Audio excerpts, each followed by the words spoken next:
有岛内网民脑洞大开，称可以开闸放水对付解放军。这种荒唐可笑言论的详细情况如何？这就来一同了解。Hello， 各位老铁们，大家好，欢迎收看本期迷彩虎，我是虎妞。近日，台海局势日趋紧张，台当局蔡英文继续拱火，其发表的元旦讲话针对大陆指向性明显。提到大陆的时候，其口气倒是一如既往的强硬，声称大陆不要误判形势。同时，台当局正在积极的征兵备战，打算全民防卫动员。台防务部门专门设立了一个关于全民动员的机构，看起来台湾当局正在加强以武谋独的做法。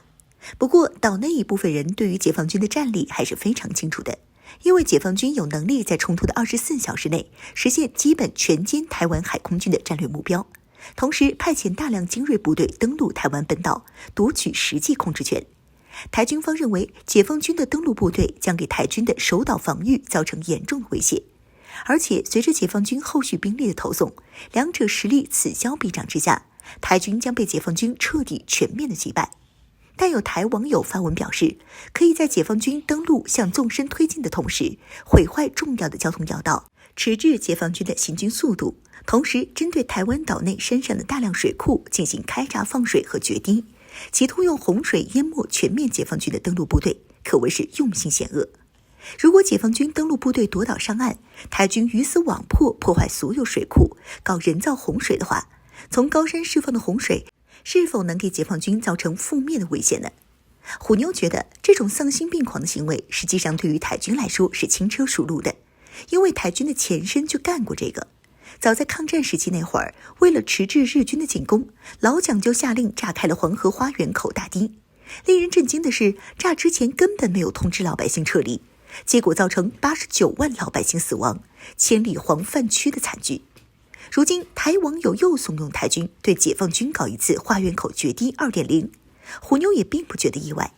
实际上，台军的作战预案还真考虑过这个问题。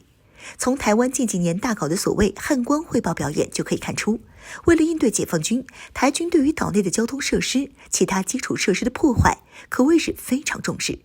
面对解放军发展迅速的先进军事力量，台当局更加重视防守战略，再往下延伸就是如何在岛上阻击或者歼灭解放军，这是台防守战略的重中之重。解放军的陆军和海军上岸，凭借台陆军现役的军事实力，根本无法阻挡。因此，在战争局势对于台军不利时，台军为削弱我军进攻能力，可能会孤注一掷或实行焦土政策，采取炸坝毁堤的方式，企图对解放军造成大规模的杀伤，同时还能为台军的防守争取反应时间。这在台军自己看来，觉得是一举两得的好事。不过，也和抗战那次一样，照样还是不管民众死活。普遍观点认为，台湾西北部淡水河口沿岸140至150千米地段地势平坦，适合解放军大规模投送兵力，而且还接近台当局中枢台北市。登陆后犹如一把插向台军心脏的利刃，可以做到擒贼先擒王，蛇打7寸。不过也存在很大的安全隐患，而台湾岛西南部的水库就更多了，大部分水库的水位都在500至1000米高度不等，落差较大。如果台当局进行决堤和开闸放水，台湾西北、西南地区的解放军部队将在短时间面临破坏性非常强烈的水流冲击，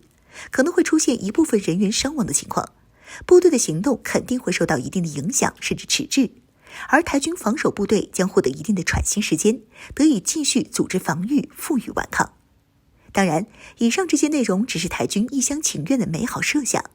要虎妞说啊，实际上在登陆作战的第一时间，解放军就能通过大批次的武装运输直升机和固定翼运输机，向台湾投送3个空突旅和数个空降兵旅、特战旅，多达5万多人的庞大精锐轻步兵力量。这些部队可以轻松在台岛敌后神兵天降，第一时间占领水库、大坝、核电站、发电厂等重要战略目标。